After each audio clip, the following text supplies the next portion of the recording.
Okay, so we are up to attribute 12. Asher nishbat la'avoseinu, as you swore to our forefathers. So 12 and 13 are a group. As we saw last week, that 10 and 11 are a group.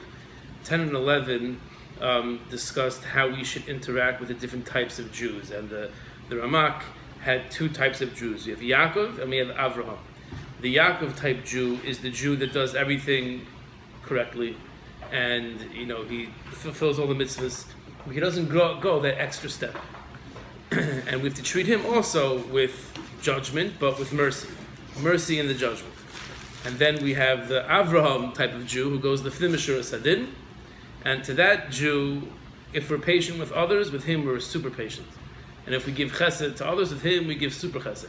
So the way, which is a chiddush, we found last week it was a chiddush because it appears, and it was a novel idea, as it appears that I should treat every Jew with like boundless chesed and with love, but we see that he's saying no. We can classify Jews into two categories. You have the Yaakov Jew, you treat him one way, you don't have to go above and beyond. And then you go to the Avraham Jew, chesed la'Avraham, and you give him even more. So now, is it also to give the Yaakov Jew, l'fnim mishura sadin, beyond the letter of the law type of treatment? Probably not. But it's just interesting because this sefer really is all about doing things in the ideal way.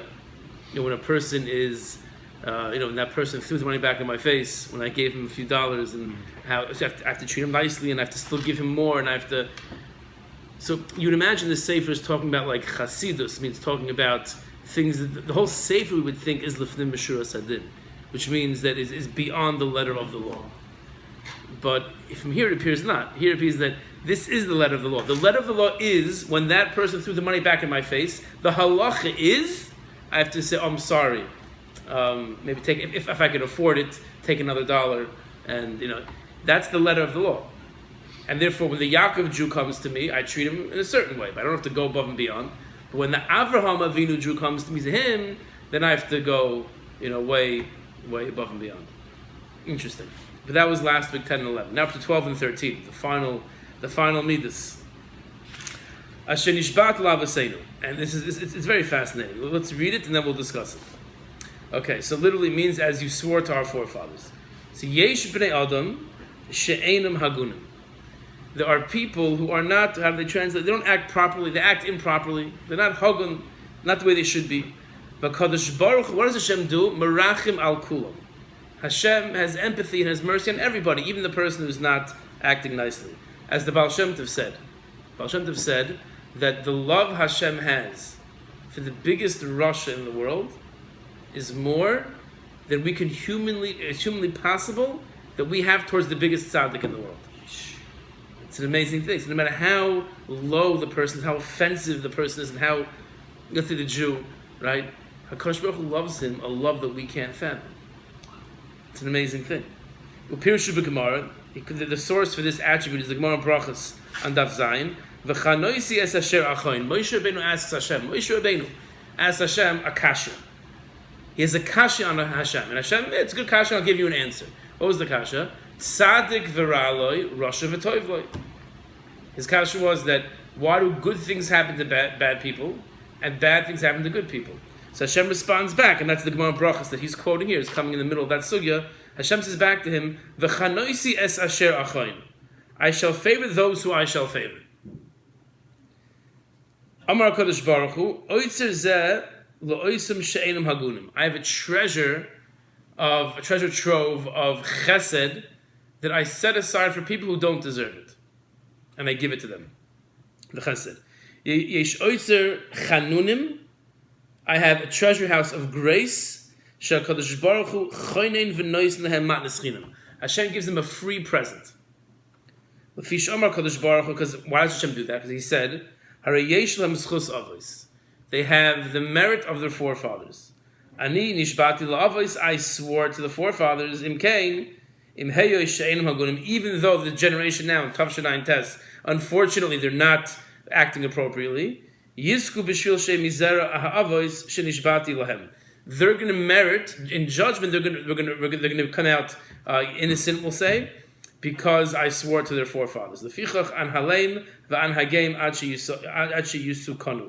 yisuknu. Therefore, I will lead them, and I will, graze them. I will lead them until they fix their ways. That's a very important word there. Until they fix their ways. Yeah. Until they are rectified. Until they fix their ways. Yeah. So there's a certain patience that HaKadosh Baruch Hu has with the Rishonim that he waits.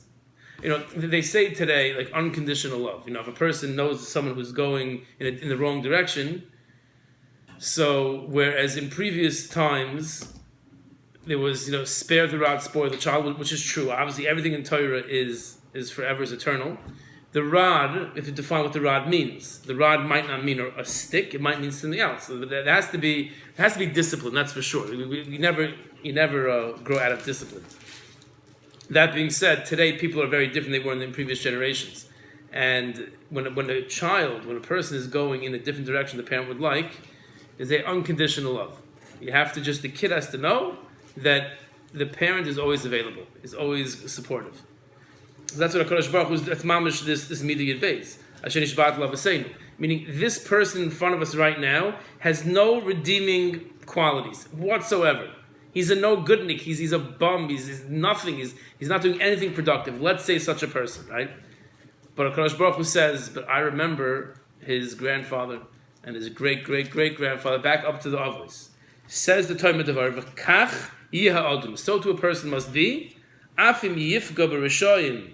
Even if one comes across an evil person, al yisachzer kenegdam.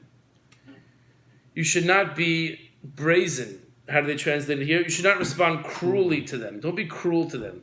Or yecharfin v'chayotzei, or embarrass them, hurl insults at them. I mean, that is the natural tendency, right? I think I told you the story. The Koilel Beis Hatam, the Koilel in Melbourne that I learned in, is right next door to a Russian Kiruv center. Right next door. There's one building in between, but it's pretty close. So we left Shabbos morning once, and I was walking with someone, and there was a Jew, I think he was wearing a yarmulke, even standing outside this Russian center, smoking a cigarette on Shabbos. So the guy next to me got all angry. Chutzpah. How can he do that? And so I said, it's a nebuch. I said, it's unfortunate.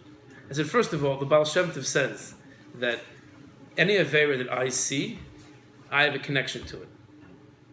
Hashem would not let me see a person wearing shatnez unless on some level I have an issue with my clothing, right? Hashem would not let me see a person be Machal Shabbos unless on some level I have a connection to Chil Shabbos. That does not mean I'm lighting fires on Shabbos, but whether that means that my thoughts on Shabbos, whatever it means, but you can't see an Aveira that you have no connection to. That's one thing I told this guy. I said, you're a Machal Shabbos, I told him. If you see the guy smoking, you have to, look inward and not just look outward. But the approach we have to these people is one of Rachmanis. That's how Hashem acts towards us. Says Vayomer, Hashem says, Soif heim bnei Avraham Yitzchak v'Yaakov. This Jew who's smoking on Shabbos, even if he's doing it lahachis, even if he's doing it to upset the from Jews, which this guy wasn't doing it for that reason, he's the son of Avraham Yitzchak and Yaakov. He's very chashav yichus, his important lineage. Im heim einem ksherim. If this person is not a kosher, the guy was smoking, avoiseyim ksherim v'hagunim. His great grandfather could have been a big gadol ador for all we know. It's a scary thought. And if a person denigrates the child, he's denigrating the forefather. Hashem says, I don't want Avraham, Yitzchak, and Yaakov to be denigrated because through me. So therefore, I cover the disgrace and I try to fix them. I try to rectify them as much as I can. So how does that apply to us? So when we see people, whether it's doing an aveira, whether it's acting, not in a mean way, people who have like gemachs in their house are in a great position. Anyone who deals with the tzibur really, but that's like a great position where you can see some pretty bad things in people. You see a lot of good things in people, and the chesed and the hakaras tov. I'm sure you guys experience that, but I'm sure you also experience the opposite.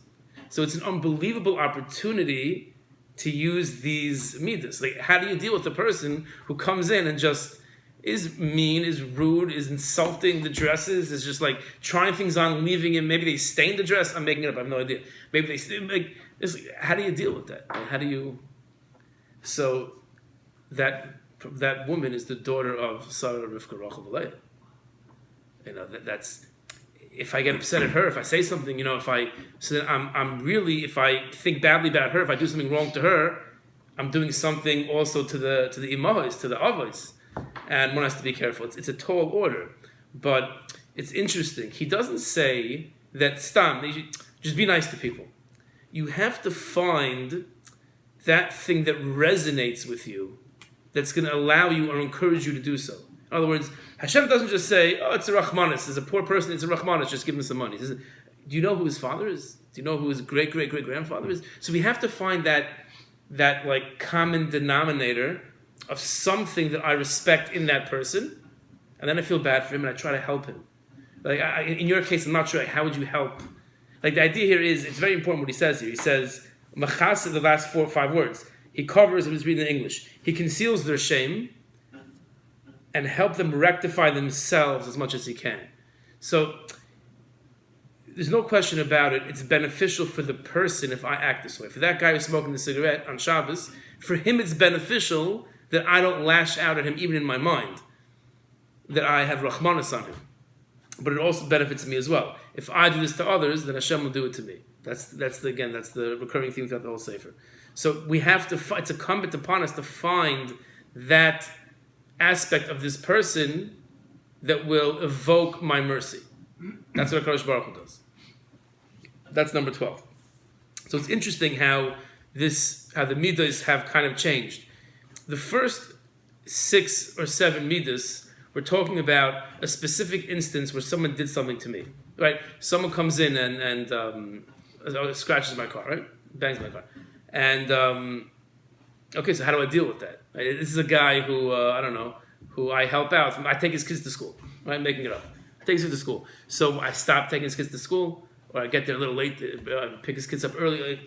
No, he did something wrong, but it doesn't affect. My chesed to him stays as it was beforehand, and I bear his sin, and I'll fix the dent myself. And the first 6 attributes we're talking about, when something specific happened, is a specific issue.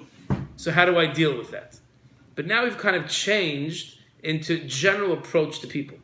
How do we approach people in general? No one's done anything to me per se, but how do I approach people? So here we're saying, you see a person that is just an evil person, is just a bad person. How do I view him? It's so important. How do you view that person? He's just mean to people and he's, So you have to view him with Rahmanas. You have to realize that he comes from a Chashav stock. We all come from Chashav stock. But we have to find that positive, the positive point in everyone. It's not easy, but it's what's expected of us. So that's number 12. Number 13. That was great. In a similar vein, Mimei Kedem, right? So Mimei Kedem is from days past. So what does this mean? Let's see. On page 199. Hare midas sheyesh lakadosh baruch hu im Yisrael. Right? Hashem has an attribute. Kishetomos chus avos v'chayosis. Sometimes it happens that the great-great-grandfather is not going to save this person. He's done so much, he's gone off so far off, that this Av, Rabbi, and Yaakov are not going to save this person. It's pretty scary. Maya, so what does Hashem do? Now, Hashem can do whatever he wants, right? He can do whatever he wants. He doesn't have to have schus avos, but he has this schus avos. Now, even the schus avos, the merit to the forefathers, is gone, and there's nothing left. So what does Hashem do then? This person is not, he's doing the wrong thing. He's unworthy in his own right. It says in Yirmiyah, and this is like about the time that HaKadosh Baruch Hu was going to punish the Yidden and the Churban Abayis. Zacharti lo chesed ne'urayich. I remember the chesed. I remember for you the kindness of your youth. Ahavas kluloi soich. The love of your bridehood. Mamish zoicher HaKadosh Baruch Hu. Hashem remembers Klal Yisrael when, in the good old days. Now it's not so good, but back then it was the good old days. Remembers the love that existed beforehand. Merachim al Yisrael, and that causes him to have sympathy on Klal Yisrael. Mercy. And this will cause Hashem to remind himself of all the mitzvahs they did from the beginning until they started sinning. And all the good attributes and characteristics that HaKadosh Baruch Hu runs the world with. And Hashem looks at all the positive that was with Klal Yisrael and uses that to have mercy on them now. And this attribute includes all the attributes, like they explain in the Zohar. Which means that every person, at least the second they were born, were innocent. Every baby, is innocent. We were driving up Sheridan Street. It's called Sheridan Street. Sheridan. This is at night. It was Motzei Shabbos. I was picking up, my daughter had some Lava Malka in NMB, and I was with my other daughter, my 14-year-old, and we're driving up Sheridan. And there was a woman who was obviously drunk or high on something, and, obviously didn't look like very bad, very skinny, that look, and just wandering around the street and just like yelling, and like, I said, do you know that she was a baby once? And she was a little, 2-month-old and a 3-month-old, and there was some mother that gave birth to her and held her in her arms, and it's sad what what can become of a human being. She was a beautiful baby that cooed and oohed and played with a rattle and crawled and she started walking and Nebuch, what happened? I mean, she could have been, let's say, as far as in the secular world, she could have been a lawyer, she could have been a doctor, she could have been a teacher, she could have been upset, but she made certain decisions in her life, obviously. Maybe she didn't have certain opportunities, and she made certain wrong decisions. She ended up at 11 o'clock at night on a Saturday night yelling in the middle of the street, But I had that thought of the innocence that she came from. And that's how we have to view every single person. That's what he's saying here, that HaKadosh Baruch Hu, when the Yidden were doing the Egel Hazav, they were sitting left and right when it appears to us in the desert. But HaKadosh Baruch Hu, and the times of the Churban Habayis, the destruction of the Beis HaMikdash, but Hashem remembered from the hundreds of years before the Avas Tulasayach, that honeymoon, that Shana Rishona, the first year of marriage, everything was great. And that led him to have mercy. So when I saw this woman first, I was like, oh, my daughter was like, I can't. You see, when I explained to her, just how she evolved, making up stories here and there, it's a different light. It's like, mamish, it makes you want to cry. It's so sad. There's a human being. You know what the potential of a human being is?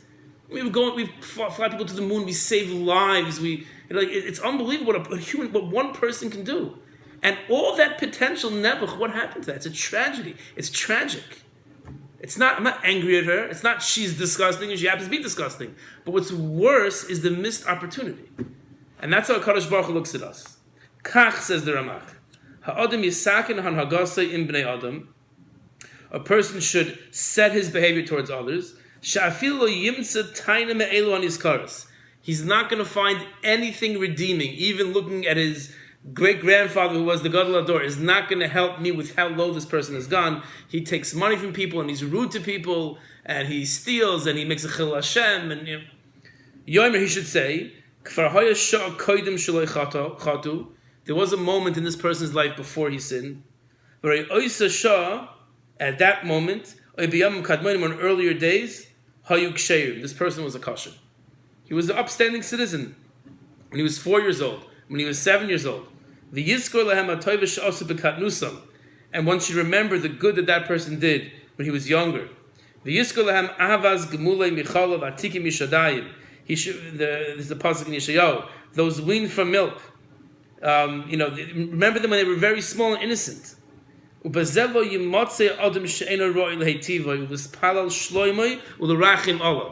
if we think like that, we will not find a person it's not worth it to give him good, that's not fitting to bestow good upon him, or to daven for him, for his peace of mind, or to have rachmanas on him.